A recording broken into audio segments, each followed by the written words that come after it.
మా తెలుగు రాష్ట్రాల్లో వరుసగా ఆలయాలపై దాడులు జరుగుతున్నాయి. రంజాన్ మాసం మొదలు కాగానే 2 ఆలయాలపై చాంద్రాయణగుట్ట బర్కాస్లో ఒక ఆలయంపై దాడి, మళ్ళీ రీసెంట్గా 2 రోజుల కిందట దిముక హనుమాన్ ఆలయం మీద దాడి. ఎందుకు ఇప్పుడు ఒక దగ్గర హనుమాన్ ఆలయంలో నమాజ్ చేసి విగ్రహాలను కాలుతో దాన్ని వీళ్ళంతా ఎవరు అసలు ఎక్కడి నుంచి వస్తున్నారు, ఎందుకు వాళ్ళలో మళ్ళీ ఒక మతానికి చెందిన వారే దాడికి పాల్పడుతున్నారు, ఎందుకు ఇలాంటి పనులు అదే హైదరాబాద్లోనే ఎందుకు ఎక్కువ జరుగుతున్నాయి? ఇప్పుడు నేను ఒకటి అడుగుతా, హిందూ సమాజంలో హైందవంలో చాలా వరకు మనలో మనకే గొడవలు పెడుతున్నారు, మనల్ని మనమే తిట్టుకుంటున్నాం, మనల్ని మనమే అరుచుకుంటున్నాం, మనల్ని మనమే నన్ను కూడా అన్నారుగా చిల్లర నా కొడుకు, ఆ నా కొడుకు, ఈ నా కొడుకు అని నన్ను కూడా అన్నారుగా. దేనికన్నారు? నిజం మాట్లాడినందుకు అన్నారు. Okay, no problem. నన్ను మీరు బండబూతులు తిట్టినా, నీచ స్థితిలో మాట్లాడినా నాకు మీ మీద ప్రేమ తప్ప ద్వేషం రాదు. ఇప్పుడు మళ్ళీ దీనికి ఏమంటారు తెలుసా, వాడికి చీము నెత్తురు లేదంటాడు. వచ్చి చూడు, లోపల చీము ఉందో నెత్తురు ఉందో మాంసం ఉందో చూడు, తెలుస్తుంది. కానీ మనలో మనకే గొడవలు పెట్టే ఈ మేము హైందవం కోసం పాటుపడతాం, మేము సనాతన ధర్మం కోసం ప్రాణం ఇస్తాం అని చెప్పి మాట్లాడి వెళ్ళి ఏసీ హాల్లో శాలువాలు కప్పించుకొని షీల్డ్లు తీసుకొని స్పీచ్లు ఇచ్చి గొప్పగా మాట్లాడిన వాళ్ళ దగ్గరికి వెళ్ళి, ఒరే నాయనా ఇక్కడ గుళ్ళ మీద దాడులు జరుగుతున్నాయి, మీరు హిందూ సాంప్రదాయం కోసం సనాతన ధర్మం కోసం యుద్ధం చేస్తాము, చచ్చిపోతాం అని అంటున్నారుగా, చచ్చిపోకండి, ముందు వచ్చి కాపాడండి అని చెప్పి వాళ్ళని అడుగు, వస్తారేమో. ఇతర మతస్థుల్ని నీచంగా మాట్లాడుతూ, ఇతర కులాలని నీచంగా మాట్లాడుతూ, వాళ్ళని వాళ్ళు మరిచిపోయి నీచాతి నీచమైన విధానంలో వాళ్ళ గురించి మాట్లాడడం వల్లే వీళ్ళకి వ్యూవర్స్ వస్తున్నారు కాబట్టి డబ్బులు వస్తున్నాయి. అంటే వాళ్ళ వల్ల వీళ్ళు తింటున్నారు, వాళ్ళ వల్ల వీళ్ళు డబ్బు సంపాదిస్తున్నారు, వాళ్ళ రుణం తీర్చుకోగలరా వీళ్ళు?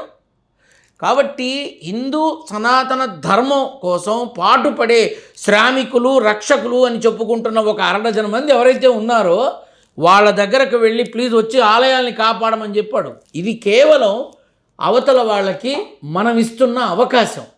అరే వీళ్ళలోనే ఐక్యత లేదు, వీళ్ళలోనే ఐక్యమత్యం లేదు, తెల్లవారు లేస్తే ఈ స్వామీజీ వాణ్ణంటాడు, ఆ గురువు గారు వీణ్ణంటాడు, ఈ బాబా వాణ్ణంటాడు, వీడియోలు పెట్టి మరీ తిడతారు, వాళ్ళలో వాళ్ళే తిట్టుకు తెస్తారు, కొట్టుకు తెస్తారు, కామెంట్లు పెట్టుకు తెస్తారు, లం అనే ఆకారంతో మాట్లాడి తెస్తారు.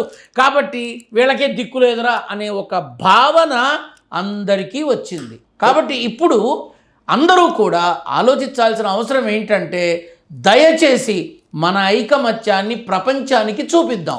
మీరు అన్నదాల్లో కొంతమంది అలా తిట్టుకొని ఉండేవాళ్ళు ఉండొచ్చు, డబ్బులు అంటే వ్యూవర్స్ కోసం, కానీ నిజంగానే దాడులు జరుగుతున్నాయి. ఒక మతానికి చెందిన ఎందుకు రావట్లా దాడులు జరుగుతున్నాయి. బాన్సువాడ ఇన్సిడెంట్ మీరు చూశారు, ఎందుకు రావట్లా? స్టోర్లో పనిచేసే అమ్మాయి భక్తి పాటలు పెట్టుకుంటే ఒక వర్గానికి చెందిన వ్యక్తి వచ్చి అలాంటి పాటలు ఎందుకు పెడతాం, రొమాన్స్ పాటలు పెట్టుకో అనే పరిస్థితి.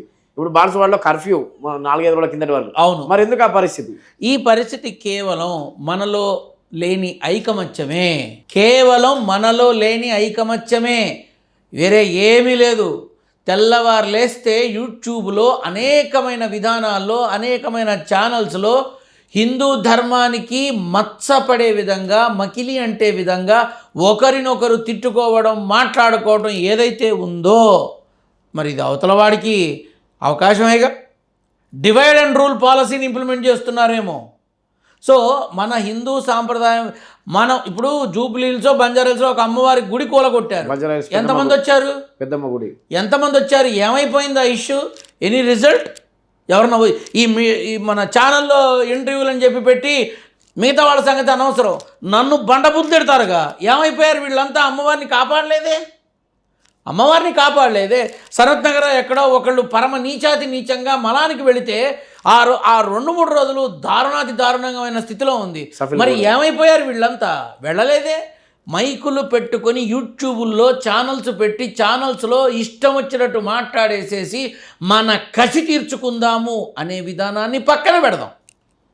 ఒక్కసారి మనలో మనం గొడవ పడకుండా, మనలో మనం మాటలు అనుకోకుండా, మనందరం ఈవెన్ ఆడవాళ్లతో సహా దుయ్యబడుతున్నారు, ఆడవాళ్ళని కూడా దుయ్యబడుతున్నారు.